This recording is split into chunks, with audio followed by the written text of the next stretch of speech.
अध्याय 4 पाश्चात्य समाजशास्त्री एक परिचय। समाजशास्त्र को कभी कभी क्रांति के युग की संतान भी कहा जाता है। ऐसा इसलिए कहा जाता है क्योंकि इसका जन्म 19वीं शताब्दी में पश्चिमी यूरोप में हुआ, जहां विगत 300 वर्षों के क्रांतिकारी परिवर्तनों ने वहां के लोगों के जीवन को निर्णायक रूप से बदल दिया था। समाजशास्त्र के अभ्युदय में 3 क्रांतिकारी परिवर्तनों का महत्वपूर्ण हाथ है: ज्ञानोदय या वैज्ञानिक क्रांति, फ्रांसीसी क्रांति तथा औद्योगिक क्रांति। इस प्रक्रिया ने केवल यूरोपीय समाज को ही पूरी तरह से नहीं बदला, बल्कि यूरोप के संपर्क में आने के कारण पूरे विश्व को भी परिवर्तित किया। इस अध्याय में 3 महत्वपूर्ण समाजशास्त्रीय मुख्य विचारों पर प्रकाश डाला जाएगा। ये हैं कि कार्ल मार्क्स, एमिल दुर्खाइम तथा मैक्स वेबर समाजशास्त्र की शास्त्रीय परंपरा के धारक के नाते इन्होंने इस विषय की नींव रखी। इनके विचार और सोच आधुनिक परिवेश में भी प्रासंगिक हैं। बेशक इनके सिद्धांतों की आलोचना हुई है और इनमें समय के साथ महत्वपूर्ण संशोधन भी किए गए हैं। चूंकि समाज के बारे में बनी अवधारणाएं स्वयं अपने सामाजिक परिवेश से भी प्रभावित होती हैं, अतः हम अपनी चर्चा उन परिस्थितियों से प्रारंभ करते हैं जिनमें समाजशास्त्र का उद्भव हुआ। समाजशास्त्र का संदर्भ: यूरोप का आधुनिक युग व आधुनिकता की वे तमाम अवस्थाएं जो आज हमारे लिए सहज स्वाभाविक बन चुकी हैं, ये सब 3 मुख्य प्रक्रियाओं की देन है। ये है ज्ञानोदय अथवा विवेक का युग, एज ऑफ रीजन, फ्रांसीसी क्रांति में निहित राजनीतिक संप्रभुता की खोज तथा अधिक उत्पादन, मास प्रोडक्शन की वह व्यवस्था जिसका उद्घाटन औद्योगिक क्रांति ने किया। चूंकि इस विषय पर पहली पुस्तक समाजशास्त्र परिचय में चर्चा की जा चुकी है, अतः यहाँ हम केवल इन महत्वपूर्ण परिवर्तनों के बौद्धिक परिणामों के बारे में चर्चा करेंगे। क्रियाकलाप 1 समाजशास्त्र परिचय पुस्तक के प्रथम अध्याय की चर्चा, यूरोप में आधुनिक युग का आगमन, को देखें। वह कौन से परिवर्तन थे जिनसे ये तीनों प्रक्रियाएं जुड़ी हुई थीं? ज्ञानोदय 17वीं शताब्दी के उत्तरार्ध व 18वीं शताब्दी में पश्चिमी यूरोप में संसार के बारे में सोचने विचारने के बिल्कुल नए व मौलिक दृष्टिकोण का जन्म हुआ।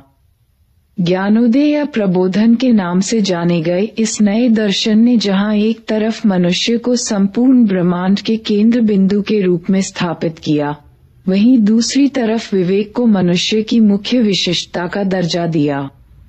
विवेकपूर्ण व आलोचनात्मक ढंग से सोचने की क्षमता ने मनुष्य को अपनी ही नजर में हमेशा के लिए बदल दिया। एकल मानव अब व्यक्ति बन गया, एक ऐसी हस्ती जो एक साथ ज्ञान का उत्पादक भी है और उपभोक्ता भी। इस मानव व्यक्ति को ज्ञान का पात्र की उपाधि भी दी गई। लेकिन दूसरी तरफ ये भी सच था कि केवल उन्हीं व्यक्तियों को पूर्ण रूप से मनुष्य माना गया जो विवेकपूर्ण ढंग से सोच विचार सकते थे। जो इस काबिल नहीं समझे गए उन्हें मानव का दर्जा नहीं दिया गया, बल्कि आदिमानव या बर्बर मानव कहा गया। चूंकि मानव समाज मनुष्य द्वारा बनाया गया है, इसका युक्तिसंगत विश्लेषण संभव है। इस प्रकार के विश्लेषण के सहारे एक समाज में रहने वाले लोग दूसरे समाज को भी समझ सकते हैं। युक्तिसंगत को मानव जगत की पारिभाषिक विशिष्टता का स्थान दिया जा सके, इसके लिए प्रकृति, धर्म, संप्रदाय व देवी देवताओं के महत्व को कम करना अनिवार्य था। आधुनिक युग के आने से पहले मानव जगत को जानने समझने के लिए लोग इन्हीं पर निर्भर थे। इसका तात्पर्य ये है कि ज्ञानोदय या प्रबोधन मात्र को एक संभावना से वास्तविक यथार्थ में बदलने में उन वैचारिक प्रवृत्तियों का हाथ है जिन्हें आज हम धर्मनिरपेक्षता, वैज्ञानिक सोच व मानवतावादी सोच की संज्ञा देते हैं। फ्रांसीसी क्रांति 1789 ने व्यक्ति तथा राष्ट्र राज्य के स्तर पर राजनीतिक संप्रभुता के आगमन की घोषणा की। मानवाधिकार के घोषण पत्र ने सभी नागरिकों की समानता पर बल दिया तथा जन्मजात जन्म के आधार पर प्राप्त होने वाले विशेषाधिकारों की वैधता पर प्रश्न उठाया। इसने व्यक्ति को धार्मिक तथा जमींदारी संस्थाओं के अत्याचारी शासन से मुक्त किया, जो फ्रांस की क्रांति के पहले वहां अपना वर्चस्व बनाए हुए थी। किसानों की जो अधिकतर सर्फ, बंधक मजदूर या कृषिदास थे, कुलीन वर्ग के जागीरदारों के चंगुल से आजाद करवाया गया। अधिकांश करों को रद्द कर दिया गया जो किसान जागीरदारों तथा चर्च या धार्मिक संस्थान को दिया करते थे। गणतंत्र के स्वतंत्र नागरिक होने के नाते प्रभुत्व संपन्न व्यक्ति हकों व अधिकारों के धारक बने तथा उन्हें कानून और राजकीय संस्थाओं के समक्ष समानता का अधिकार भी प्राप्त हुआ। राज्य को व्यक्ति की निजी स्वतंत्रता का सम्मान करना पड़ा और राजकीय कानून किसी भी व्यक्ति के निजी जीवन में दखल नहीं दे सकते थे। राज्य द्वारा संचालित क्षेत्र तथा सार्वजनिक घरवार द्वारा संचालित क्षेत्र को एक दूसरे से अलग कर दिया गया। सार्वजनिक व घरेलू क्षेत्रों की मर्यादा के अनुकूल कौन से सामाजिक संस्थान या गतिविधियां हैं, इस विषय पर नई मान्यताएं व नए विचार कायम हुए। उदाहरण के तौर पर धर्म तथा परिवार का अधिकांश भाग अब घरेलू या व्यक्तिगत क्षेत्र के अनुकूल माना गया, जबकि शिक्षा, विशेषकर स्कूली शिक्षा, विद्यालयी शिक्षा को अब सार्वजनिक क्षेत्र के लायक माना गया। ध्यान रहे कि फ्रांसीसी क्रांति व आधुनिक युग के पहले शिक्षा घरेलू या व्यक्तिगत विषय था, इसमें राज्य की कोई खास भूमिका नहीं थी। दूसरी तरफ धार्मिक व राजकीय संस्थान मिले जुले थे और परिवार आज से कहीं ज्यादा सार्वजनिक था। साथ ही राष्ट्र राज्य को भी नए सिरे से परिभाषित किया गया।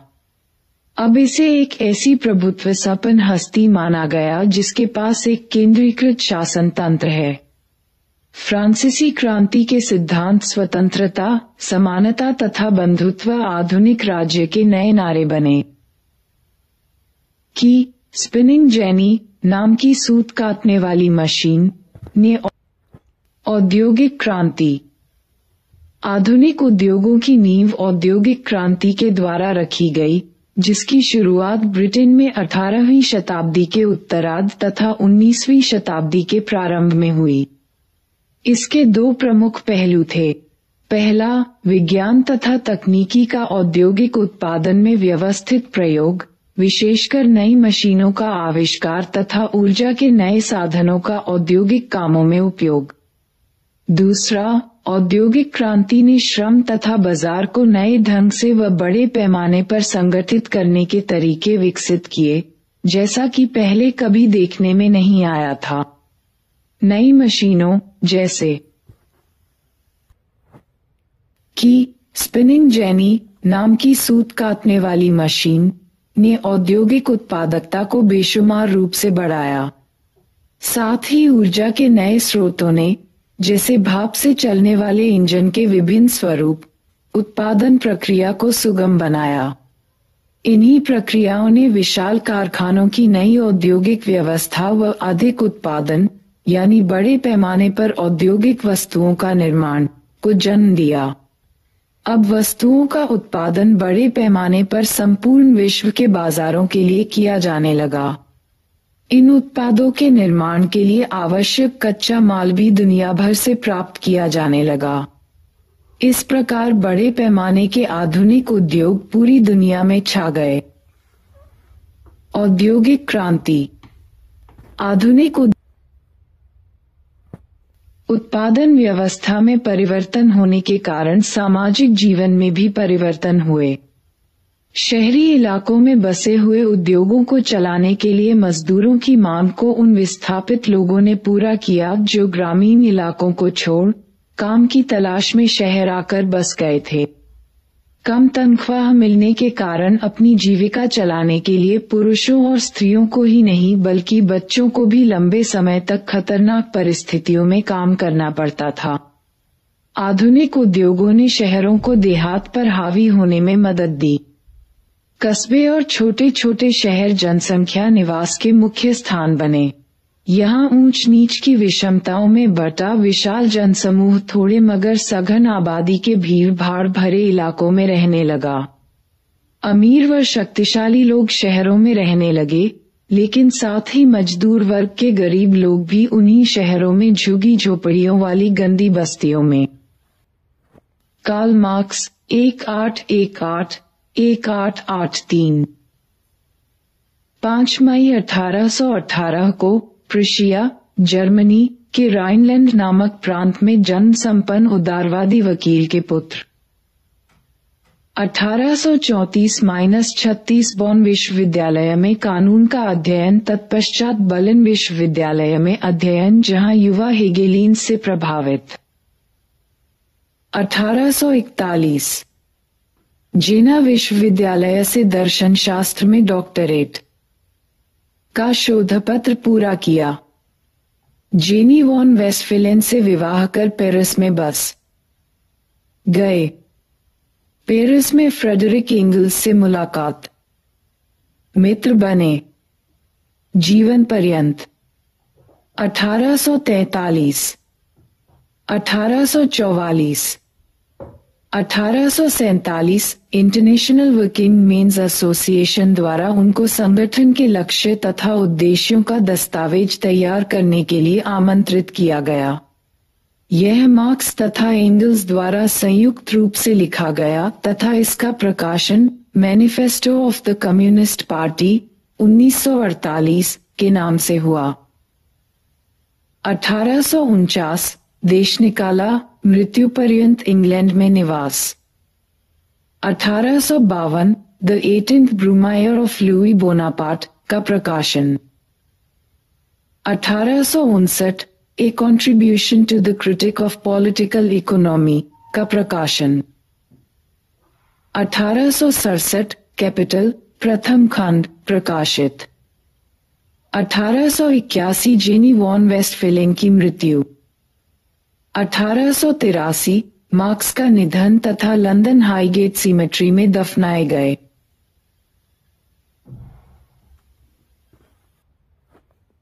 रहने को विवश थे। आधुनिक शासन पद्धतियों के अनुसार राजतंत्र को स्वास्थ्य, सफाई व्यवस्था, आपराधिक गतिविधियों व व्यवसायों पर नियंत्रण तथा सर्वांगीण विकास जैसे सार्वजनिक सामूहिक विषयों की जिम्मेदारी उठानी पड़ी। इन नई जिम्मेदारियों को निभाने के लिए शासन तंत्र को नए प्रकार की जानकारी व ज्ञान की आवश्यकता महसूस हुई। नए ज्ञान के लिए उभरती मांग ने सामाजिक विज्ञान और विशेषकर समाजशास्त्र जैसी नई विधाओं के अभ्युदय व विकास में महत्वपूर्ण भूमिका निभाई। प्रारंभ से ही समाजशास्त्रीय विचार मुख्य रूप से औद्योगिक समाज के विकास के वैज्ञानिक अन्वेषण से जुड़े हुए हैं। इसके कारण विद्वानों में इस विषय पर विवाद है कि समाजशास्त्र नए औद्योगिक समाज का विज्ञान है।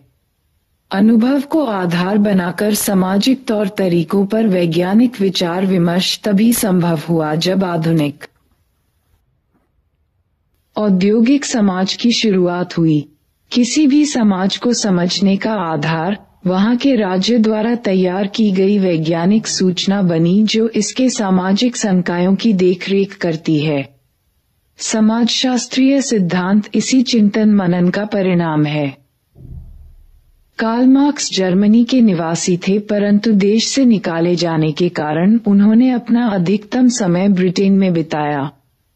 उनके क्रांतिकारी राजनीतिक विचारों के कारण उन्हें न केवल अपनी मातृभूमि बल्कि ऑस्ट्रिया तथा फ्रांस से भी निकाल दिया गया। दार्शनिक न होते हुए भी इन्होंने दर्शन शास्त्र का अध्ययन किया था। वे एक सामाजिक चिंतक और विश्लेषक थे जिन्होंने अत्याचार तथा शोषण को खत्म करने की वकालत की। उन्हें विश्वास था कि वैज्ञानिक समाजवाद के द्वारा इस लक्ष्य की प्राप्ति हो सकती है। इसकी प्राप्ति के लिए मार्क्स ने पूंजीवादी समाज का आलोचनात्मक विश्लेषण कर उसकी कमजोरियों को उजागर किया ताकि इस व्यवस्था का पतन हो सके। मार्क्स का ये कहना था कि समाज ने विभिन्न चरणों में उन्नति की है। ये चरण है आदिम साम्यवाद, दासता, सामंतवादी व्यवस्था तथा पूंजीवादी व्यवस्था। पूंजीवाद मनुष्य के विकास का सबसे नवीनतम चरण है, लेकिन उनका मानना था कि बहुत जल्दी ही इसका स्थान समाजवाद ले लेगा। पूंजीवादी समाज में अलगाव की स्थिति और शक्ति का स्थानांतरण कई स्तरों पर काम करता हुआ दिखाई देता है। पहला, आधुनिक पूंजीवादी समाज में मनुष्य प्रकृति से अपने आप को काफी अलग थलग पाता है। दूसरा, व्यक्ति में अलगाव की स्थिति पैदा हो गई है क्योंकि पूंजीवाद ने सामाजिक व्यवस्था के चले आ रहे सामूहिक रूप को व्यक्तिगत बना दिया है और यहाँ सभी आपसी संबंध ज्यादातर बाजार से परिचालित और व्यवस्थित होते हैं। तीसरा, कामकाजी व्यक्तियों का एक बड़ा समूह स्वयं अपनी मेहनत के फल से वंचित है क्योंकि मजदूर का अपने द्वारा उत्पादित वस्तुओं पर कोई अधिकार नहीं है। इसके अलावा मजदूरों का कार्यप्रणाली पर कोई नियंत्रण नहीं है। पहले प्रशिक्षित दस्तकार का अपने श्रम पर पूरा नियंत्रण होता था। आज कारखानों में काम करने वाले मजदूरों की दिनचर्या का निर्धारण प्रबंधक करते हैं। अतः इन परिणामों के फलस्वरूप आज व्यक्ति स्वयं से अलग हो गया है और अपने जीवन को सक्षम बनाने के लिए वह संघर्ष करता है, जहां वह आजाद तो है परंतु अलग थलग है और अपने जीवन पर उसका नियंत्रण पहले की तुलना में कम हो गया है। हालांकि यह व्यवस्था शोषण तथा अत्याचार पर आधारित थी, परंतु फिर भी मार्क्स का यह मानना था कि पूंजीवाद मानव इतिहास में एक आवश्यक तथा प्रगतिशील चरण रहा क्योंकि इसने ऐसा वातावरण तैयार किया जो भविष्य में समान अधिकारों की वकालत करने तथा शोषण और गरीबी को समाप्त करने के लिए आवश्यक है। पूंजीवादी समाज में परिवर्तन सर्वहारा वर्ग द्वारा लाया जाएगा जो इसके शोषण के शिकार हैं, जो एक साथ मिलकर क्रांतिकारी परिवर्तन द्वारा इसे जड़ से समाप्त कर स्वतंत्रता तथा समानता पर आधारित समाजवादी सोशलिस्ट समाज की स्थापना करेंगे। पूंजीवादी व्यवस्था की कार्यप्रणाली को समझने के लिए मार्क्स ने इसके राजनीतिक, सामाजिक, विशेषकर इसके आर्थिक रूप का गहन अध्ययन किया। अर्थव्यवस्था के बारे में मार्क्स की धारणा थी कि यह उत्पादन के तरीकों पर आधारित होती है। यह उत्पादन की विस्तृत प्रणाली है जिसका संबंध ऐतिहासिक काल से होता है।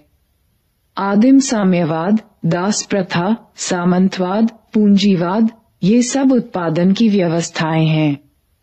सामान्य स्तर पर उत्पादन की व्यवस्थाएं एक काल विशेष में जीवन की विशेषताओं को दिखाती हैं।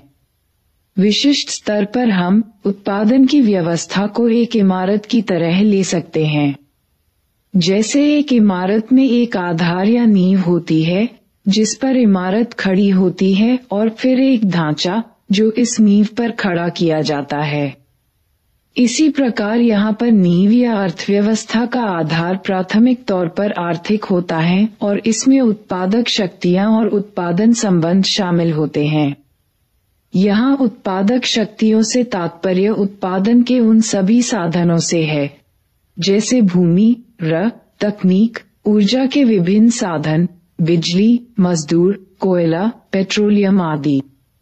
उत्पादन संबंध के अंतर्गत वे सभी आर्थिक संबंध आते हैं जो मजदूर संगठन के रूप में उत्पादन में भाग लेते हैं।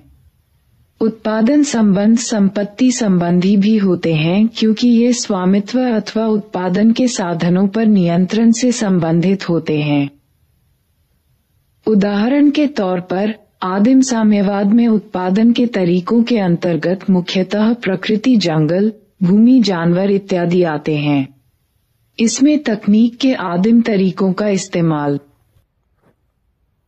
किया जाता है, जैसे पत्थर के सरल औजार तथा शिकार के हथियार उत्पादन संबंध सामूहिक संपत्ति पर आधारित थे। इस समय निजी संपत्ति की अवधारणा नहीं थी। शिकार तथा संग्रहण के आदिम तरीके मजदूर संगठन के रूप थे। इस प्रकार अर्थव्यवस्था का आधार मुख्यतः उत्पादक शक्तियों और उत्पादन से उनके संबंधों पर आधारित होता है। इसी धरातल पर समाज की सभी संस्थाएं सामाजिक, सांस्कृतिक तथा राजनीतिक एक दूसरे पर आश्रित हैं। अतः धर्म, कला, कानून, साहित्य तथा विभिन्न प्रकार के विश्वास और सोच जैसी संस्थाएं इसी अधिसंरचना के भाग हैं जिनका निर्माण इस नींव पर किया गया है। मार्क्स का यह मानना था कि व्यक्ति की सोच और विश्वास ने उसी अर्थव्यवस्था से जन्म लिया है जिसका वे हिस्सा हैं। व्यक्ति अपनी जीवनचर्या कैसे कमाता है, इससे निर्धारित होता है कि उसकी सोच कैसी है। भौतिक जीवन सोच को आकार देते हैं, परंतु सोच भौतिक जीवन को आकार नहीं देती। ये तर्क मार्क्स की समकालीन धारणा से बिल्कुल अलग था।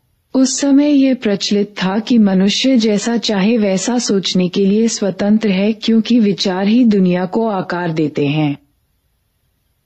मार्क्स ने आर्थिक संरचनाओं और प्रक्रियाओं पर अधिक बल दिया, क्योंकि उनका विश्वास था कि मानव इतिहास में ये प्रत्येक सामाजिक व्यवस्था की नींव होते हैं। अगर हम ये समझ सके कि किस तरह अर्थव्यवस्था कार्य करती है और किस प्रकार यह पहले भी बदलती रही है, तो हम ये सीख सकेंगे कि भविष्य में समाज में कैसे परिवर्तन आएंगे। परंतु इस प्रकार का परिवर्तन कैसे लाया जा सकता है? मार्क्स का उत्तर है वर्ग संघर्ष द्वारा। वर्ग संघर्ष। मार्क्स के लिए व्यक्ति को सामाजिक समूहों में विभाजित करने का मुख्य तरीका धर्म, भाषा, राष्ट्रीयता अथवा समान पहचान के बजाय उत्पादन प्रक्रिया के संदर्भ में था। उन्होंने तर्क दिया कि सामाजिक उत्पादन प्रक्रिया में जो व्यक्ति एक जैसे पदों पर आसीन होते हैं, वे स्वतः ही एक वर्ग निर्मित करते हैं। उत्पादन प्रक्रिया में अपनी स्थिति के अनुसार तथा संपत्ति के संबंधों में उनके एक जैसे हित तथा उद्देश्य होते हैं, चाहे उन्हें इसकी पहचान उस समय न हो। वर्गों का निर्माण एक ऐतिहासिक प्रक्रिया के तहत होता है, जो उत्पादन में सहायक शक्तियों की स्थिति में परिवर्तन तथा पहले से विद्यमान वर्गों के मध्य होने वाले संघर्षों के फलस्वरूप होता है। जैसे उत्पादन के साधन, उत्पादन तकनीक तथा उत्पादन के सामाजिक संबंधों में परिवर्तन आता है, तो विभिन्न वर्गों में संघर्ष बढ़ जाता है, जिसका परिणाम संघर्ष होता है। उदाहरणतः उत्पादन के पूंजीवादी साधन सर्वहारा वर्ग का निर्माण करते हैं, जो नवीन शहरी संपत्ति विहीन वर्ग होता है, जिसका निर्माण सामंतवादी कृषक व्यवस्था के विनाश के फलस्वरूप हुआ है। सर्फ तथा छोटे छोटे कृषकों को भूमि तथा आजीविका के पूर्ववर्ती स्रोत से बेदखल कर दिया गया। तत्पश्चात अपनी आजीविका कमाने के लिए वे नगरों में जाकर बसने लगे तथा कानून एवं पुलिस के दबाव के फलस्वरूप उन्हें नए बने कारखानों में काम करना पड़ा। अतः एक बृहद नवीन सामाजिक वर्ग का निर्माण हुआ, जो संपत्ति विहीन था और जिन्हें अपनी आजीविका के लिए मजबूरी में काम करना पड़ता था। उत्पादन प्रक्रिया में साझे रूप से काम करने के कारण मजदूरों ने एक अलग वर्ग बनाया। मार्क्स वर्ग संघर्ष के प्रतिपादक थे। उनका यह मानना था कि वर्ग संघर्ष सामाजिक परिवर्तन लाने वाली मुख्य ताकत होती हैं। कम्युनिस्ट मैनिफेस्टो, जो कार्य करने का कार्यक्रम भी था, में मार्क्स तथा एंगल्स ने अपने विचार स्पष्ट तथा संक्षेप में रखे। इसकी प्रारंभिक पंक्तियां घोषणा करती हैं, प्रत्येक विद्यमान समाज का इतिहास वर्ग संघर्ष का इतिहास है। मनुष्य के इतिहास को ढूंढते हुए उन्होंने ये बताया कि वर्ग संघर्ष की प्रकृति विभिन्न ऐतिहासिक कालों में भिन्न थी। आदिम से आधुनिक रूप में समाज का है विकास कई भिन्न चरणों में हुआ है तथा प्रत्येक काल में शोषक तथा शोषित वर्ग एक दूसरे से अलग होते हैं। मार्क्स और एंगल्स ने लिखा है, आजाद तथा दास, कुलीन तथा सामान्यजन, जमींदार एवं सर्फ, श्रेणी प्रमुख तथा कारीगर, एक शब्द में शोषक और शोषित, एक दूसरे का विरोध लगातार करते रहे हैं। निरंतर कभी दबे रूप में, कभी खुले रूप में युद्ध, प्रत्येक स्तर पर मुख्य विरोधी वर्ग उत्पादन प्रक्रिया के अंतर्विरोध से पहचाने जाते हैं। पूंजीवादी व्यवस्था में उत्पादन के सभी साधनों पर पूंजी, फैक्ट्री, मशीनें, भूमि इत्यादि बुर्जुआ वर्ग का अधिकार होता है। दूसरी तरफ श्रमिक वर्ग का उत्पादन के सभी साधनों पर से अधिकार समाप्त हो गया। अतः पूंजीवादी सामाजिक व्यवस्था में मजदूरों के पास जीवित रहने के लिए सिवाय अपने श्रम को बेचने के दूसरा कोई रास्ता नहीं रह गया था, क्योंकि उनके पास और कुछ बचा ही नहीं था। अगर दो वर्ग सिद्धांततः एक दूसरे के विरोधी भी हों तो भी वे स्वतः संघर्ष में नहीं पड़ते हैं। संघर्ष होने के लिए यह आवश्यक है कि वे अपने वर्ग हित तथा पहचान के प्रति जागरूक हों, साथ ही अपने विरोधी के हितों तथा पहचान के प्रति सजग रहें। इस प्रकार की वर्ग चेतना के विकसित होने के उपरांत राजनीतिक गोलबंदी के तहत वर्ग संघर्ष होते हैं। इस प्रकार के संघर्षों से प्रभावशाली अथवा शासक वर्ग को उनके द्वारा उखाड़ फेंका जाता है जो पहले से शासित अथवा अधीनस्थ वर्ग होता है। इसे ही क्रांति कहते हैं।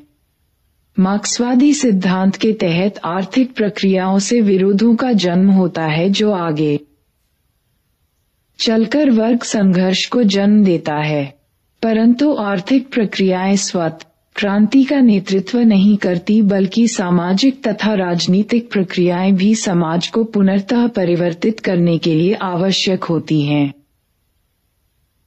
विचारधारा का होना एक मुख्य कारण है, क्योंकि आर्थिक तथा सामाजिक राजनीतिक प्रक्रियाओं के संबंध बहुत जटिल होते हैं। प्रत्येक काल में शासक वर्गों द्वारा प्रभुत्वशाली विचारधारा को बढ़ावा दिया जाता है। ये प्रभुत्वशाली विचारधारा अथवा दुनिया को देखने का नजरिया शासक वर्ग के प्रभाव तथा विद्यमान सामाजिक क्रम को न्यायसंगत ठहराता है। उदाहरण के तौर पर प्रभावी विचारधारा गरीब व्यक्तियों को ये सोचने के लिए प्रेरित करती है कि वे गरीब इसलिए नहीं हैं कि उनका शोषण अमीरों द्वारा होता है, बल्कि अपने भाग्य के कारण अथवा पिछले जन्म में अपने बुरे कर्मों द्वारा इत्यादि। क्रियाकलाप 2। हालांकि इसे भी वर्ग कहा जाता है, क्या आप तथा आपके सहपाठियों द्वारा बनाए गए समूह मार्क्सवादी अर्थ में वर्ग कहलाएंगे? इस दृष्टिकोण के पक्ष तथा विपक्ष में तर्क दीजिए। क्या कारखानों तथा कृषि कार्य करने वाले मजदूर एक ही वर्ग से संबंध रखते हैं? एक ही कारखाने में काम करने वाले मजदूर तथा मैनेजर, क्या ये एक ही वर्ग से संबंधित हैं? क्या अमीर उद्योगपति अथवा फैक्ट्री के मालिक जो नगरों में रहते हैं तथा जिसके पास कोई कृषि भूमि नहीं है, एक ही वर्ग से संबंध रखते हैं, जैसे गरीब कृषक मजदूर जो गांव में रहता है तथा जिसके पास कोई जमीन नहीं है? एक जमींदार जो काफी जमीन का मालिक है और एक छोटा किसान जिसके पास कम भूमि है, क्या ये दोनों एक ही वर्ग से संबंधित होंगे यदि वे एक ही गांव में रहते हों तथा दोनों जमींदार हों? इन उदाहरणों के उत्तर में दिए गए कारणों को ध्यानपूर्वक सोचिए। सुझाव: कल्पना कीजिए इन उदाहरणों में दिए गए लोगों को अच्छी लगने वाली कौन सी चीजें समान हैं। सोचिए कि बृहत सामाजिक व्यवस्था में उन्होंने कौन सा स्थान ग्रहण किया हुआ है, खासकर उत्पादन प्रक्रिया के संबंध में। एमिल दुर्खाइम 1858-1917 15 अप्रैल 1858 में एपिनल में जन्म हुआ, जो जर्मन सीमा पर स्थित फ्रांस के लॉरेन प्रांत में था। वे एक रूढ़िवादी यदि परिवार के दबाव फना पिता वावा तथा परवावा सत्र यदि पादरी थे। इन्हें भी प्रारंभ में धार्मिक स्कूल में प्रशिक्षण के लिए भेजा गया। 1876 पेरिस के एकोल नॉर्माल सुपेरियो में दर्शन शास्त्र के अध्ययन के लिए दाखिल हुए। 1887 बोर्डियो विश्वविद्यालय में सामाजिक विज्ञान तथा शिक्षा के लेक्चरर नियुक्त हुए। 1893 डॉक्टरेट शोध प्रपत्र division of labour in society प्रकाशित। 1895 रूल्स ऑफ सोशियोलॉजिकल मेथड प्रकाशित। 1897 फ्रांस के प्रथम सामाजिक विज्ञान जर्नल एनी सोशियोलॉजिक का प्रारंभ और अपना प्रसिद्ध अध्ययन पत्र सुइसाइड प्रकाशित किया। 1902 पेरिस विश्वविद्यालय के शिक्षा विभाग से जुड़े, जो 1913 में शिक्षा एवं समाजशास्त्र के नाम से जाना गया। 1912 the elementary forms of the religious life पुस्तक प्रकाशित हुई। 1917 प्रथम विश्व युद्ध में अपने बेटे आंद्रे की मृत्यु के सदमे के कारण 59 वर्ष की आयु में निधन। हालांकि प्रभुत्वशाली विचारधारा हमेशा सफल नहीं होती और उन्हें विरोधी विचारधाराओं अथवा वैकल्पिक वैश्विक दृष्टियों की चुनौतियों का सामना करना पड़ता है। चूंकि प्रत्येक वर्ग में सजगता सतत रूप से नहीं पाई जाती, अतः एक विशेष ऐतिहासिक परिस्थिति में कोई वर्ग किस प्रकार से कार्य करेगा, इसका पूर्वानुमान नहीं लगाया जा सकता। अतः मार्क्स के अनुसार आर्थिक प्रक्रियाएं ज्यादातर वर्ग संघर्ष को जन्म देती हैं, हालांकि यह राजनीतिक तथा सामाजिक स्थितियों पर भी निर्भर करता है। अनुकूल परिस्थितियों के अंतर्गत वर्ग संघर्ष क्रांति के रूप में परिणत हो जाता है।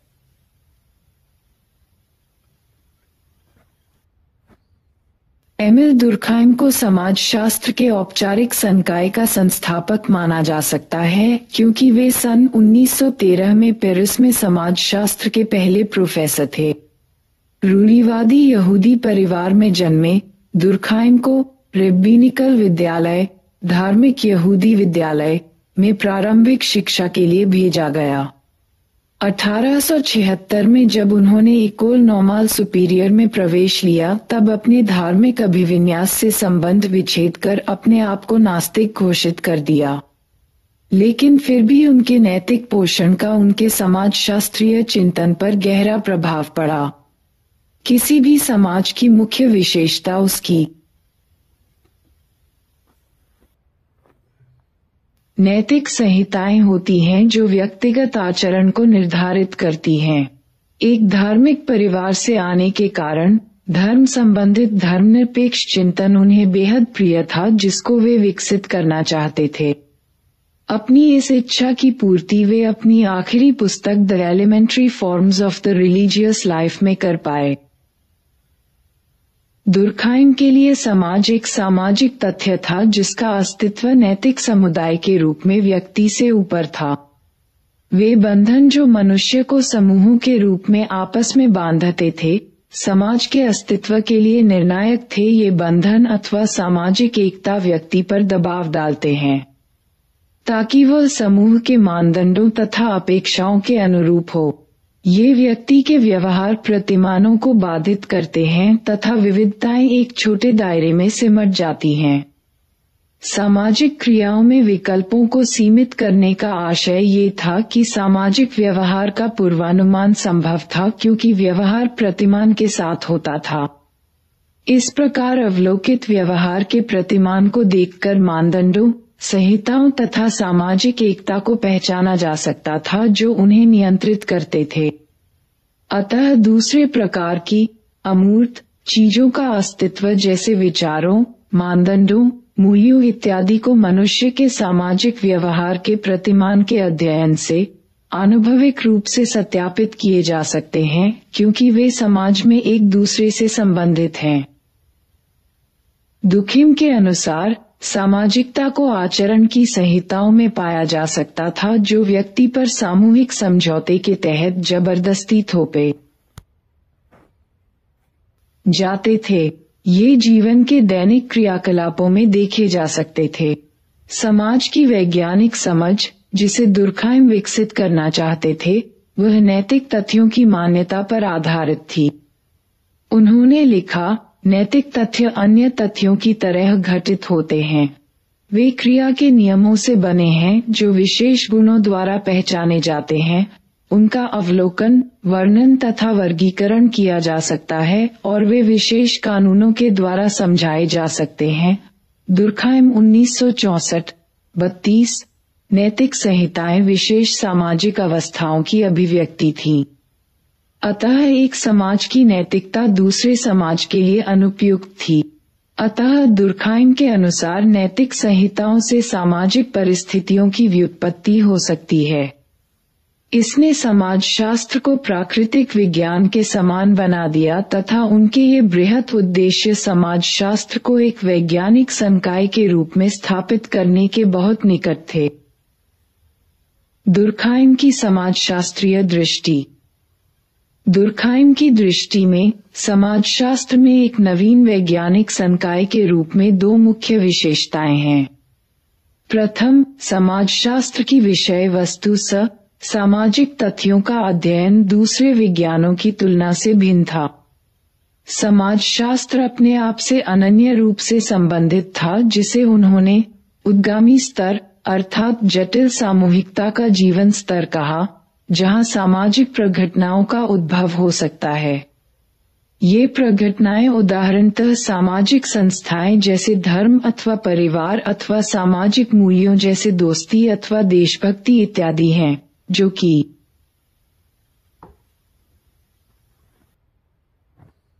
एक जटिल समग्र में ही संभव है, जो कि अपने दूसरे अंगों से बड़ा, विभिन्न प्रकारों में है। हालांकि इसका निर्माण पूर्ण रूप से व्यक्तियों द्वारा होता है।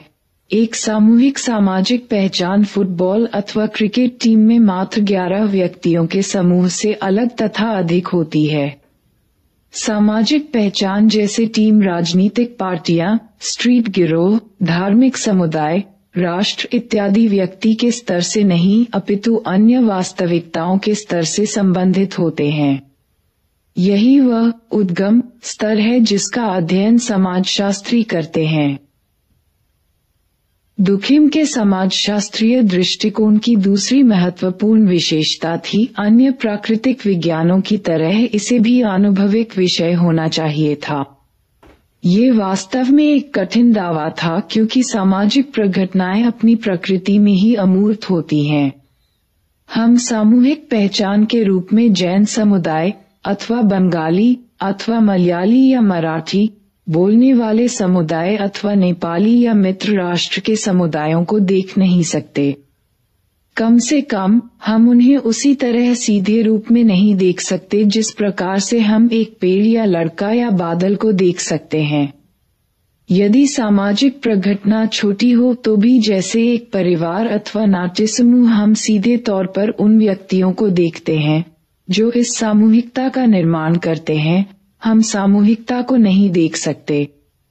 दुर्खाइम की सर्वाधिक महत्वपूर्ण उपलब्धि इस तथ्य को दर्शाती है कि समाजशास्त्र एक ऐसा शास्त्र है जो अमूर्त तत्वों जैसे सामाजिक तथ्यों का विज्ञान हो सकता है, जो अवलोकन, आनुभविक, इंद्रियानुभवी, सत्यापनीय साक्ष्यों पर आधारित हो। हालांकि व्यवहार प्रत्यक्ष रूप में अवलोकित नहीं होता।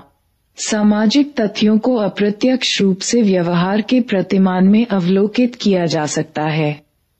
नवीन आनुभविक आंकड़ों पर आधारित एक महत्वपूर्ण उदाहरण आत्महत्या पर इनके द्वारा किया गया अध्ययन है। हालांकि आत्महत्या का प्रत्येक अध्ययन विशिष्ट रूप से व्यक्ति तथा उसकी परिस्थितियों से संबंधित होता है, परंतु ये भी एक सामाजिक तथ्य है कि आत्महत्या को औसत दर समुदाय में हजारों की संख्या में होती है।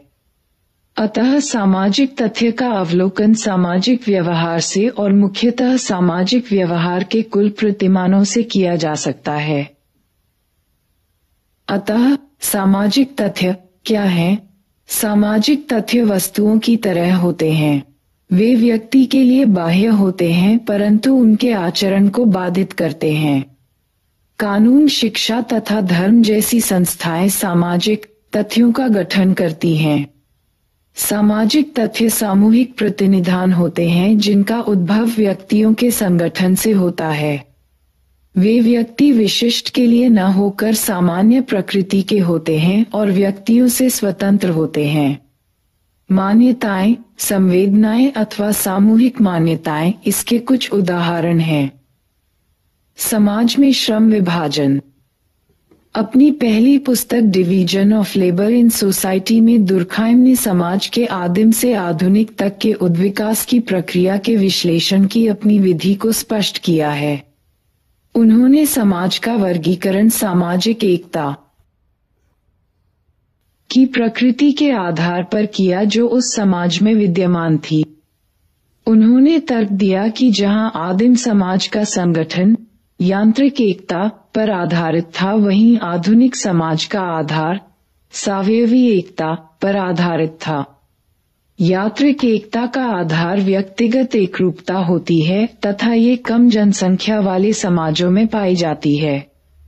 यह विशिष्ट रूप से विभिन्न स्वावलंबित समूह है जहां प्रत्येक व्यक्ति एक विशिष्ट समूह के अंतर्गत एक जैसे क्रियाकलापों तथा प्रकारों में लिप्त रहता है। चूंकि व्यक्तियों की एकता अथवा आपसी बंधन समरूपता तथा व्यक्तिगत संबंधों पर आधारित होते हैं, अतः इस प्रकार के समाज किसी प्रकार की विषमता के प्रति सहिष्णु नहीं होते तथा समाज के किसी मानदंड की अवहेलना करने पर कठोर दंड दिया जा सकता है। दूसरे शब्दों में, यांत्रिक एकता पर आधारित समाजों में दमनकारी कानून बनाए जाते हैं ताकि सामाजिक मान्यताओं से विचलन को रोका जा सके। ऐसा इसलिए था क्योंकि व्यक्ति तथा समाज आपस में जुड़े हुए थे और इसकी आशंका रहती थी कि आचरण की मान्यताओं के भंग होने से समाज बिखर सकता था। आधुनिक समाज की एक मुख्य विशेषता सावयवी एकता है और यह सदस्यों की विषमताओं पर आधारित है। ये बृहद जनसंख्या वाले समाज में पाई जाती है, जहां अधिकतर सामाजिक संबंध अवैयक्तिक होते हैं।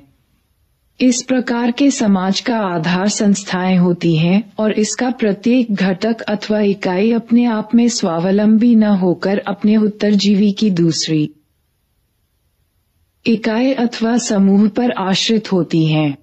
पारस्परिक निर्भरता सावयवी एकता का सार है। यहाँ व्यक्ति को प्रमुखता दी जाती है तथा वे एक दूसरे से भिन्न आवश्यकताओं की आज्ञा ही नहीं देते, बल्कि उनके सावयवी संबंधों तथा बहुविकल्पीय भूमिकाओं को मान्यता भी प्रदान करते हैं। आधुनिक समाज के कानून दमनकारी न होकर क्षतिपूरक प्रवृत्ति के होते हैं। इसका यह अर्थ हुआ कि आधुनिक समाज में कानून का मुख्य उद्देश्य आपराधिक कृत्यों में सुधार लाना या उसे ठीक करना है। ठीक इसके विपरीत, आदिम समाज में कानून द्वारा गलत कार्य करने वालों को सजा दी जाती थी, जो एक प्रकार से उसके कृत्यों के लिए सामूहिक प्रतिशोध होता था। आधुनिक समाज में व्यक्ति को स्वायत्त शासन की कुछ छूट थी, जबकि आदिम समाज में व्यक्ति पूर्ण रूप से सामूहिकता में लिप्त था। आधुनिक समाज की एक प्रमुख विशेषता यह है कि समान उद्देश्य वाले व्यक्ति स्वैच्छिक रूप से एक दूसरे के करीब आकर समूह और संगठन बना लेते हैं, क्योंकि ये समूह एक विशिष्ट उद्देश्य से प्रेरित होते हैं। अतः एक दूसरे से भिन्न रहते हुए उनके सदस्यों के संपूर्ण जीवन को ग्रहण नहीं करते। अतः विभिन्न परिस्थितियों में व्यक्तियों की भिन्न भिन्न पहचान होती है। यह व्यक्ति को समाज की छत्रछाया से बाहर निकाल उनके प्रकार तथा भूमिका का निर्वाह करने में तथा अपनी अलग पहचान बनाने में मदद करती है। चूंकि हर व्यक्ति को अपनी बुनियादी जरूरतों जैसे रोटी, कपड़ा, मकान तथा शिक्षा की पूर्ति के लिए दूसरों पर निर्भर रहना पड़ता है, इसके लिए उसकी दूसरों के साथ अंतःक्रिया बढ़ जाती है। इस प्रकार के समाज में अवैयक्तिक नियम तथा विधानों की आवश्यकता सामाजिक संबंधों के नियंत्रण के लिए होती है, क्योंकि वैयक्तिक संबंधों का निर्वाह अधिक जनसंख्या में संभव नहीं होता। The division of labour in society दुर्खाइम के चिंतन के महत्व को दर्शाता है। एक सर्वथा भिन्न विषय को लेकर उसे नवीन वैज्ञानिक शाखा के रूप में स्थापित करने की कोशिश, जो इस प्रकार आनुभविक विधि संगत हो, जिस प्रकार वे सामाजिक तथ्य के रूप में विभिन्न प्रकार की सामाजिक एकता पर परिचर्चा करते हैं, जिसकी क्रियाकलाप 3। दुर्खाइम तथा मार्क्स ने सामाजिक श्रम विभाजन के विषय में क्या कहा, तुलना करने की कोशिश कीजिए। दोनों सहमत हैं कि जैसे जैसे समाज का उद्विकास होता है, उत्पादन के साधन जटिल होते जाते हैं, श्रम विभाजन और विस्तृत हो जाता है और यह विभिन्न सामाजिक समूहों में पारस्परिक निर्भरता को बढ़ाता है। परंतु जहां दुर्खाइम एकता पर बल देते हैं, वहीं मार्क्स संघर्ष पर। आप इस बारे में क्या सोचते हैं? क्या आप कारण बता सकते हैं कि मार्क्स आधुनिक समाज के विषय में गलत क्यों हो सकते हैं? उदाहरणार्थ, क्या आप ऐसी किसी स्थिति अथवा उदाहरण के बारे में सोच सकते हैं जहां व्यक्ति विभिन्न वर्गों की पृष्ठभूमि तथा हितों में संघर्ष होने पर भी आपस में एक समूह तथा सामूहिकता में जुड़ते हैं? मार्क्स अभी भी सही हैं इस विषय पर किसी को समझाने के लिए आप कौन से तर्क देंगे? दुर्खाइम आधुनिक समाज में व्यक्ति को अधिक स्वतंत्रता दिए जाने पर गलत क्यों हो सकते हैं? क्या आप कुछ कारण ढूंढ सकते हैं? उदाहरणतः, क्या यह सत्य नहीं है कि जनसंचार सुविधाओं, विशेषकर टेलीविजन, ने लोकप्रिय फैशन को, कपड़ों तथा संगीत को मानकीकृत किया है? पहले की तुलना में आज के नवयुवक जो विभिन्न सामाजिक समूहों, देशों, राज्यों अथवा धर्मों के हैं, ज्यादातर एक ही प्रकार का संगीत सुनते हैं। क्या यह दुर्खाइम को गलत साबित करता है? इस संदर्भ के पक्ष तथा विपक्ष में क्या तर्क हो सकते हैं? ध्यान रखिए, समाजशास्त्र गणित की तरह नहीं है जहां अधिकतर एक ही सही उत्तर होता है। समाज तथा व्यक्तियों से संबंधित किसी भी चीज के एक से अधिक सही उत्तर हो सकते हैं, अथवा एक संदर्भ में वह सही तथा दूसरे में गलत हो सकते हैं, अथवा आंशिक सत्य अथवा असत्य हो सकते हैं इत्यादि। दूसरे शब्दों में, सामाजिक दुनिया बहुत जटिल है और यह समय तथा स्थानानुसार बदलती रहती है। ये सीखने के लिए यह आवश्यक हो जाता है कि कैसे कारणों के विषय में ध्यानपूर्वक सोचा जाए कि विशिष्ट उत्तर ही विशिष्ट संदर्भ में सही अथवा गलत क्यों होते हैं, इसका पता लगा सकें। दूसरों पर निर्भर रहना पड़ता है, इसके लिए उसकी दूसरों के साथ अंतःक्रिया बढ़ जाती है। इस प्रकार के समाज में अवैयक्तिक नियम तथा विधानों की आवश्यकता सामाजिक संबंधों के नियंत्रण के लिए होती है, क्योंकि वैयक्तिक संबंधों का निर्वाह अधिक जनसंख्या में संभव नहीं होता। The division of labour in society दुर्खाइम के चिंतन के महत्व को दर्शाता है। एक सर्वथा भिन्न विषय को लेकर उसे नवीन वैज्ञानिक शाखा के रूप में स्थापित करने की कोशिश, जो इस प्रकार आनुभविक विधि संगत हो, जिस प्रकार वे सामाजिक तथ्य के रूप में विभिन्न प्रकार की सामाजिक एकता पर परिचर्चा करते हैं, जिसकी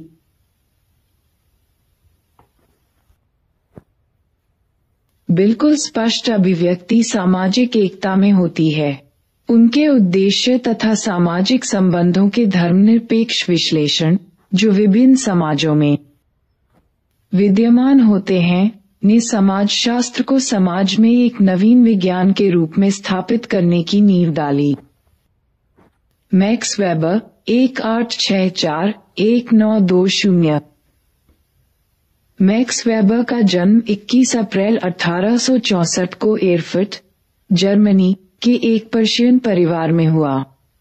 इनके पिता एक मजिस्ट्रेट तथा राजनीतिज्ञ थे जो एक राजशाही बिस्मार्क के अनुयायी थे।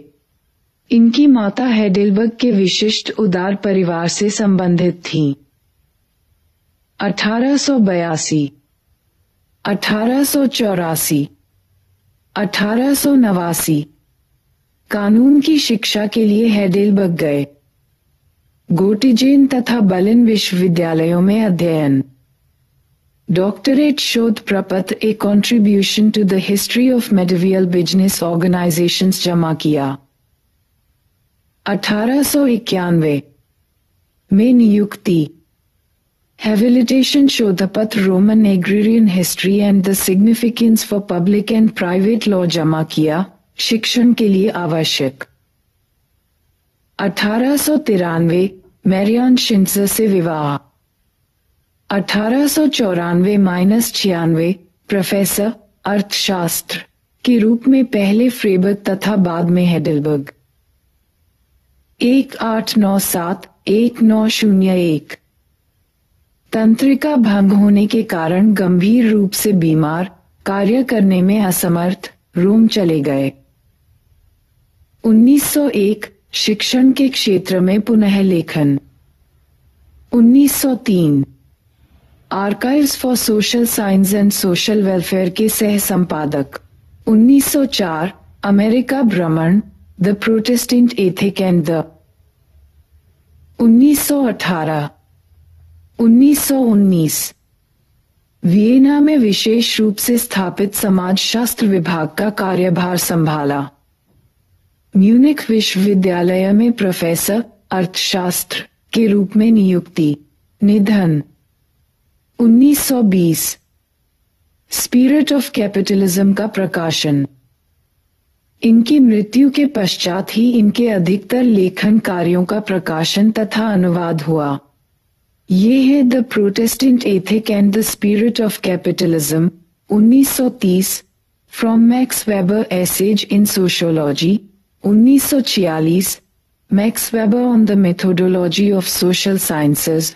1949 द रिलीजन ऑफ इंडिया 1958 तथा इकोनॉमी एंड सोसाइटी 3 खंड 1968। मैक्स वेबर जर्मनी में अपने समय के महत्वपूर्ण सामाजिक विचारक थे। सामाजिक तथा मानसिक तौर पर काफी लंबे समय तक बीमार रहने पर भी अपने पीछे समाजशास्त्रीय लेखन का एक अपूर्व भंडार छोड़ गए हैं। उन्होंने कई विषयों पर विस्तार पूर्वक लिखा है, परंतु मुख्यतः सामाजिक क्रिया, व्याख्यात्मक समाजशास्त्र तथा शक्ति और वर्चस्व के विकास पर कार्य किया है। वेबर के चिंतन का दूसरा विषय आधुनिक समाज में युक्तिसंगत प्रक्रिया, विश्व के विभिन्न धर्मों का संबंध इस प्रक्रिया से है। मैक्स वेबर और व्याख्यात्मक समाजशास्त्र। वेबर ने ये तर्क दिया कि सामाजिक विज्ञानों का पूर्ण उद्देश्य सामाजिक क्रिया की व्याख्यात्मक सोच का विकास करना है। अतः ये विज्ञान प्राकृतिक विज्ञान से बहुत अलग थे, जिनका उद्देश्य प्रकृति के नियमों की खोज था जो इस भौतिक विश्व को संचालित करते हैं। चूंकि सामाजिक विज्ञानों का सामाजिक क्रियाओं से मुख्य सरोकार था तथा मानवीय क्रियाएं मुख्यतः विषयगत अर्थों से संबद्ध होती हैं, अतः सामाजिक विज्ञान की पद्धतियां प्राकृतिक विज्ञान की पद्धतियों से भिन्न होंगी। वेबर के लिए सामाजिक क्रिया में वे सब मानवीय व्यवहार सम्मिलित थे जो अर्थपूर्ण थे, अर्थात वे क्रियाएं जिनसे कर्ता किसी अर्थ को संबद्ध करता हो। सामाजिक क्रिया के अध्ययन में समाजशास्त्री का कार्य उन अर्थों को ढूंढना था जो कर्ता द्वारा समझे जाते थे। इस कार्य को पूर्णता देने के लिए समाजशास्त्री को स्वयं उस कर्ता के स्थान पर अपने आप को रखकर यह कल्पना करनी होती थी कि इनके अर्थ क्या हैं और क्या हो सकते थे। अतः समाजशास्त्र सुव्यवस्थित रूप से समानुभूति अर्थात ऐसी समझ जो अनुभूति समानुभूति पर आधारित न हो बल्कि अनुभूति के साथ समानुभूति हो। समानुभूति को समाजशास्त्री इस अभ्यास से निकालते हैं, वह उन्हें सामाजिक कर्ताओं के विषयगत अर्थों को समझने तथा उनके अभिप्रेरकों को समझने में मदद करता है। वेबर पहले व्यक्ति थे जिन्होंने विशेष तथा जटिल प्रकार की वस्तुनिष्ठता की बात की जिसे सामाजिक विज्ञान को अपनाना था। सामाजिक विश्व की खोज मनुष्य के अर्थों, मूल्यों, समझ, पूर्वाग्रह, आदर्शों इत्यादि पर आधारित है। इस दुनिया के अध्ययन हेतु सामाजिक विज्ञान को इन विषयगत अर्थों को समझने के लिए तथा उसका संपूर्ण वर्णन करने के लिए सामाजिक वैज्ञानिकों को सदैव समानुभूति समझ को अपनाना पड़ेगा और इसे अपनाने के लिए स्वयं उनके स्थान पर काल्पनिक रूप से जिनकी क्रियाओं का वे अध्ययन कर रहे होते हैं उन्हें रखना पड़ेगा। लेकिन यह अध्ययन वस्तुनिष्ठ तरीके से करना था, हालांकि यह विषयगत मामला था। अतः समानुभूति समझ के लिए यह आवश्यक है कि समाजशास्त्री बिना स्वयं की निजी मान्यताओं तथा प्रक्रिया से प्रभावित हुए पूर्णरूपेण विषयगत अर्थों तथा सामाजिक कर्ताओं की अभिप्रेरणाओं को ईमानदारी पूर्वक अभिलिखित करें। दूसरे शब्दों में, समाजशास्त्री दूसरों की विषयगत भावनाओं का वर्णन करें न कि परखें। वेबर ने इस प्रकार की वस्तुनिष्ठता को मूल्य तटस्थता कहा है। समाजशास्त्री इन विषयगत मूल्यों का ब्यौरा तटस्थ होकर इन मूल्यों के प्रति बिना अपनी भावनाओं में बहे करते हैं।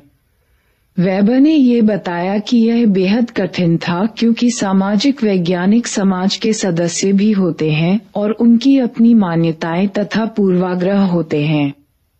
हालांकि उन्हें स्व अनुशासन के लिए अधिक प्रयत्न करना पड़ता है, लौ संकल्प शक्ति का अभ्यास जैसा उन्होंने कहा है, ताकि दूसरों के मूल्यों तथा विश्व दृष्टिकोण का वर्णन करते हुए वे तटस्थ रहें।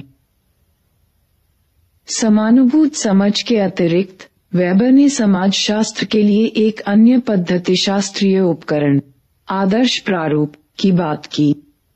आदर्श प्रारूप सामाजिक घटना का तार्किक एकरूपीय मॉडल है जो इसकी सबसे महत्वपूर्ण विशेषताओं को रेखांकित करता है। विश्लेषण में मदद के लिए बनाए गए अवधारणात्मक प्रारूप होने के कारण इसका निर्माण वास्तविकता को हूबहू दर्शाने के लिए नहीं हुआ है। आदर्श प्रारूप प्रघटना प्रारूपों को जो विश्लेषणात्मक रूप से महत्वपूर्ण होती हैं, उसे बढ़ा चढ़ाकर तथा दूसरों को नजरअंदाज अथवा कमतर दिखाते हैं। व्यापक रूप से आदर्श प्रारूप को वास्तविकता के समरूप होना चाहिए, परंतु इसका मुख्य कार्य अध्ययनरत सामाजिक प्रघटना के मुख्य प्रारूपों को जोड़ने तथा उनके विश्लेषण में सहायता करना है। आदर्श प्रारूप विश्लेषण तथा समझने में कितने सहायक हैं, इस तथ्य पर उन्हें जांचा जाता है, न कि यह कि वे कितने यथार्थ अथवा विस्तार पूर्वक उसकी विवेचना करते हैं। विश्व के अलग अलग धर्मों के नैतिक संबंधों और अलग अलग सभ्यताओं की सामाजिक व्यवस्था को समझने और उसका विश्लेषण करने के लिए वेबर ने एक आदर्श प्रारूप तैयार किया था। इसी के संदर्भ में वेबर ने सुझाव दिया था कि यूरोप में पूंजीवाद के आगमन एवं विकास के लिए कुछ प्रोटेस्टेंट ईसाई वर्गों के मूल्यों ने बहुत ही गहरे रूप से प्रभावित किया था। वेबर ने पुनः आदर्श प्रारूपों का प्रयोग 3 विभिन्न प्रकार की सत्ता को परिभाषित करने के लिए किया। वे हैं पारंपरिक, करिश्माई तथा तर्कसंगत वैधानिक। जहां पारंपरिक सत्ता का उद्भव प्रथा तथा प्रचलन से हुआ था, वहीं करिश्माई सत्ता का उद्भव दैविक स्रोतों अथवा ईश्वर की देन में ढूंढा गया तथा सत्ता जो तर्कसंगत वैधानिकता पर आधारित थी, उसका आधार कानून था। तर्कसंगत वैधानिक सत्ता जिसका प्रचलन आधुनिक युग में भी देखा जा सकता है, नौकरशाही उसका प्रतीक है। नौकरशाही संगठन का वह साधन था जो घरेलू दुनिया को सार्वजनिक दुनिया से अलग करने पर आधारित था। इसका अर्थ ये हुआ कि सार्वजनिक क्षेत्र में व्यवहार स्पष्ट नियमों से संचालित होते थे। इसके अतिरिक्त सार्वजनिक संस्था के रूप में नौकरशाही कर्मचारियों की शक्तियों को उनकी जिम्मेदारियों की तुलना में प्रतिबंधित करती है तथा उन्हें संपूर्ण शक्ति प्रदान नहीं करती। नौकरशाही सत्ता की विशिष्टताएं हैं: क. अधिकारियों के प्रकार कार्य, ख. पदों का सोपानिक क्रम, ग. लिखित दस्तावेजों की विश्वसनीयता, घ. कार्यालय का प्रबंधन, ग. कार्यालयी आचरण। 1. अधिकारियों का प्रकार। नौकरशाही के अंतर्गत कार्यालयी क्षेत्राधिकार होते हैं जिनका संचालन नियम, कानून तथा प्रशासनिक विधानों द्वारा होता है। नौकरशाही संस्थान के नियमित क्रियाकलाप का बंटवारा नियत रूप से सरकारी कर्तव्यों के रूप में होता है। इसके अतिरिक्त उच्च अधिकारी द्वारा अधीनस्थ वर्गों को आदेश स्थायी रूप से दिए जाते हैं, परंतु उनकी जिम्मेदारियों को परिसीमित कर उसका जिम्मा योग्य अधिकारियों को दिया जाता है। चूंकि कर्तव्यों का निर्वहन नियमित रूप से किया जाना होता है, अतः केवल उन्हीं व्यक्तियों को नौकरी पर रखा जाता है जिनके पास उससे संबंधित योग्यताएं होती हैं। नौकरशाही में सरकारी पदधारी से स्वतंत्र होते हैं क्योंकि वे उनके कार्यकाल के पश्चात भी बने रहते हैं। सोपानिक क्रम अधिकारी तथा कार्यालय श्रेणीगत सोपान पर आधारित होते हैं, जहां उच्च अधिकारी द्वारा निम्न अधिकारियों का निर्देशन किया जाता है। निम्न अधिकारियों के निर्णय से असंतुष्टता की स्थिति में उच्च अधिकारियों से अपील की गुंजाइश रहती है। लिखित दस्तावेजों की विश्वसनीयता। नौकरशाही व्यवस्थाओं का प्रबंधन लिखित दस्तावेजों के आधार पर चलाया जाता है तथा फाइलों को रिकॉर्ड के रूप में संभाल कर रखा जाता है। कार्यालय अथवा ब्यूरो का निर्णायक तंत्र मिलजुल कर निर्णय लेने लगा है। ये सार्वजनिक अधिकार क्षेत्र का भाग होता है जो अधिकारियों के निजी जीवन से अलग होता है। कार्यालय प्रबंधन। चूंकि कार्यालय प्रबंधन विशिष्ट तथा आधुनिक क्रिया है, अतः यहाँ कार्य के लिए प्रशिक्षित और कुशल कर्मचारियों की आवश्यकता होती है। कार्यालयी आचरण। कार्यालयी क्रियाकलाप कर्मचारियों से संपूर्ण एकाग्रता की अपेक्षा करते हैं, बिना इसके कार्यालय में उसका समय परिसीमित ही क्यों न हो। अतः कार्यालय में एक कर्मचारी का आचरण नियमों तथा कानूनों द्वारा नियंत्रित होता है। ये उनके सार्वजनिक आचरण को निजी व्यवहार से अलग करते हैं। चूंकि ये नियम तथा विधान कानूनी रूप में पहचाने जाते हैं, अतः कर्मचारियों को इसके लिए जिम्मेदार ठहराया जा सकता है। वैवा द्वारा नौकरशाही का राजनीतिक सत्ता के आधुनिक रूप में चरित्रांकन नहीं किया गया है। इसने दिखाया कि किस प्रकार एक कर्ता अपने कौशल तथा प्रशिक्षण के लिए भी पहचानी जाती है तथा उन्हें जिम्मेदारियों को लागू तथा पूर्ण करने के लिए आवश्यक शक्ति दी जाती है। कानूनी परिसीमितता ने उनके कार्यों तथा सत्ता को